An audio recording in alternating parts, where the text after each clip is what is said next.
Hello everyone and welcome to my channel. I've been away from home for a month now, almost a month. And I left the Philippines last January 5th and I stayed in Turkey for 17 days. So I traveled around Antalya, Ankara, Cappadocia, and we had a little layover in Istanbul before we headed out to Sharm el Sheikh here in Egypt. And then we stayed there for 9 days, and then we flew to Cairo via Nile Air, and we are staying here for 5 days. And that 5 days, will be ending tomorrow. So we had our PCR test from Al Muktabar. I don't know if I'm pronouncing that correctly. So we had our PCR test to that lab, and it's like a partner of Pure Health, a company based in Dubai, a laboratory based in Dubai. So hopefully everything turns out negative. I don't want anything positive right now. Everything has to be negative, especially for like a PCR test. And then we are flying to Amsterdam tomorrow. Actually, we are flying on the 5th, but it is 1 a.m. Our flight is 1 a.m. So that is very early, and we have to be at the airport early because the government of Netherlands, the Kingdom of Netherlands, has imposed that you also have to have a rapid test before your departure. And yes, that's why we have to leave this hotel like at 6 p.m. and wait for the antigen test or the rapid test at the airport, because it has to be like 4 hours before departure. So I'm like really excited. It's like the reason that I went to Turkey. Anyways, we are lazy travelers, Ivar and I. We usually just stay in a hotel, eat, walk around for a bit, and then that's it. Probably sunbathe if there's a pool or like a lounge that we can sunbathe to. But we really don't think ahead. We don't have definite plans. Even like Cappadocia was not even on our plan, because just I went there because I received my passport earlier than expected at from the Estonian embassy. So we rebooked everything for the last minute, and I had to pay extras because of like flight changes. But anyways, yes, we are lazy travelers, but I want to share with you guys like our overall insight and experience here in Egypt, especially Cairo. So hopefully this will help you plan ahead of time after this pandemic, or if you're planning to travel in the near future. So hopefully this will help. I have listed 10 things that you should be prepared, or that can help you with your Egypt travels in the future.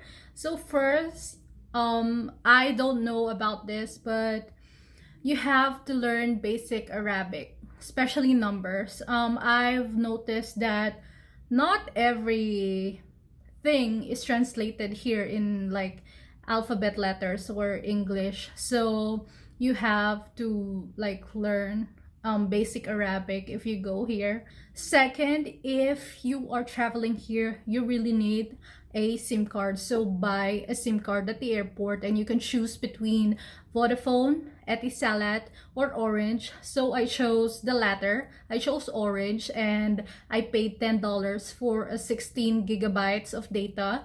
And so far so good. It's like so fast, and I'm not losing connection. I even like use it to upload videos on YouTube, because sometimes the hotel Wi-Fi is so slow. So yes, it is recommended to get a SIM card at the airport. Third, for transportation, you can either take an Uber, like from the airport. You can ask your hotel for a transfer, or take a taxi.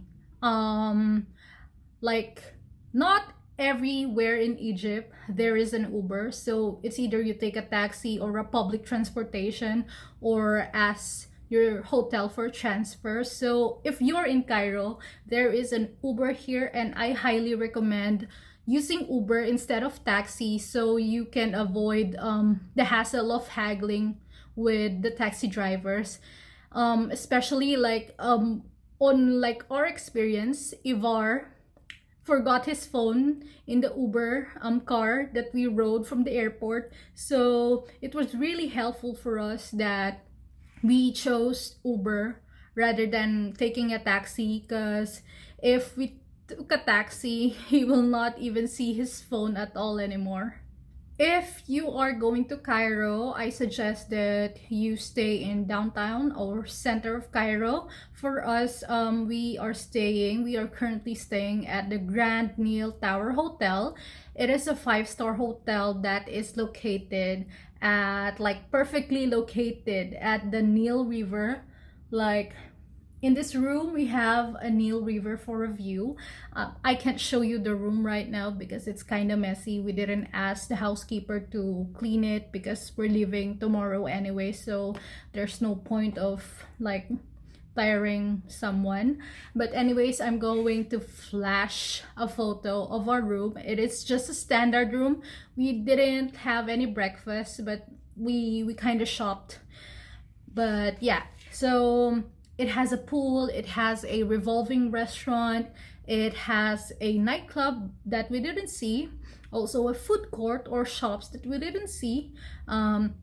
It has a cinema as well, like a theater that the guests can watch. But anyways, we didn't really explore that because we are like kind of avoiding crowds, big crowds right now, and we just like stay in the room as much as possible. But currently Ivar is in the pool trying to sunbathe or swim. Anyways, yeah, I really recommend this hotel because you can see the view of the Nile River, and there are a lot of restaurants in this hotel. Fifth, as I said a while ago, it was really hard for us to find food nearby. So they're either located in another hotel or they're just expensive. So anyways, I downloaded a food delivery app called Talabat. So it looks like this. So it's really helpful. Talabat. So you can, I don't know if I'm pronouncing that correctly, but yeah, they're really cheap. It's also in like alphabets like that we can understand, so it's really helpful if you just like don't want to go out and just order food and eat it inside your room. Sixth, Egypt has a 14% government tax. Sometimes it is included on what you order in the restaurant, sometimes it's not, so be mindful of that. Always check the menu at the bottom, you'll see that sometimes it includes even 12% service charge. So you'll see the prices here that, oh, they're cheap and you wanted to order more, but most of the time the government tax and the service charges are not included yet. So be mindful of what you order, or else you'll be paying a lot more than you expect. Seven, Cairo is really dusty and polluted.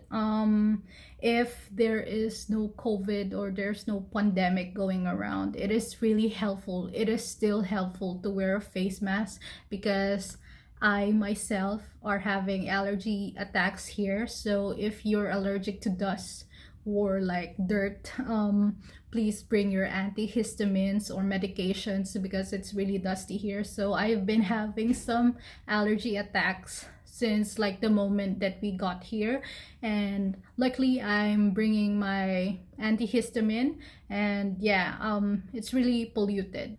Eight, at first I thought like the buildings or the houses almost like look the same or has the same colors, but as I've observed, because of the dust and the pollution here, they're just covered in dust.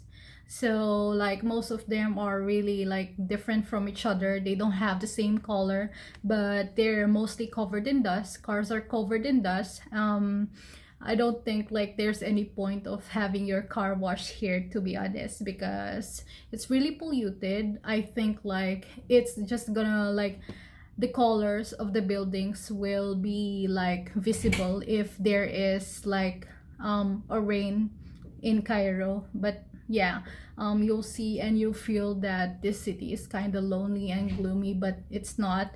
It's just covered in dust. Ninth, you can either book a tour here or do a DIY. So yesterday we did a do-it-yourself tour or trip at the pyramids of Giza, and it was really like, I think we saved a lot of money for just doing a DIY trip. But anyways, if you don't want to like walk around, it's either you hire a driver, book a tour, or ride a horse or a camel there. The government or the standard price for a 1 hour ride for a camel is, I think, 350 Egyptian pounds. But you can haggle to the camel herders. I don't know what you call them. We chose to walk because if you'll see the camels there or the animals, they are kind of like treated poorly. There are camels that are just full of like shit like in them, and that's kind of sad. So I don't want to be a part of that, to be honest. And yeah, we chose to walk, and we stayed there for around a bit 3 or 4 hours. So we saw the three pyramids and the Sphinx, so that was enough time for us. And it is a good time to go to Cairo right now because the weather is not that warm. Then there are a lot of places to go here in Cairo. You can go to the museum, you can go to the Prince Ali Palace, or yeah, of course you can go to the pyramids. You can visit some sites nearby like the Shur, Saqqara, or Memphis that we didn't do. Kind of sad about that, but anyways, we don't have much time here. And also you can do Alexandria, what else, Luxor as one. So yeah, there are a lot of things to do here. You can also ride or go on a cruise in the Nile River, or just ride the felucca boat somewhere in the Nile River. So anyways, that's there are a lot of things to do here in Cairo. So hopefully if we ever come back here someday, we'll be able to visit those places. Also, I think that the government here in Egypt imposed like it is mandatory to wear a mask outside. But if you walk around, you will see that people are like, most of the people are wearing a mask, but they're not wearing it properly. So they're just like pulled down. So they're wearing a mask for like no reason. Also, some people are not wearing a mask and it's really hard. Sometimes they just cough. But anyways, that's why we are trying to avoid big crowds and going to places that can potentially give us a virus. So yeah, if you want to travel here, be mindful of your health. And that is it for my Egypt, especially Cairo experience or travel guide. I hope that can help you plan with your travels in the near future if you ever want to visit Cairo. I think if you are going here, it is like for a maximum of 3 nights you can do Cairo, or 2 nights, and you can go somewhere else here in Egypt. But as for us, it's like kinda our last full day here, and we just want to wait for our result of the swab test, the PCR test, and hopefully everything turns out negative, and hopefully we'll be back here after probably pandemic, because it's like kind of obvious that Egypt is downplaying this coronavirus. And yeah, if you travel here, travel safely and be mindful of, other people. Thank you guys for watching, and I'll see you in the next vlog. Bye.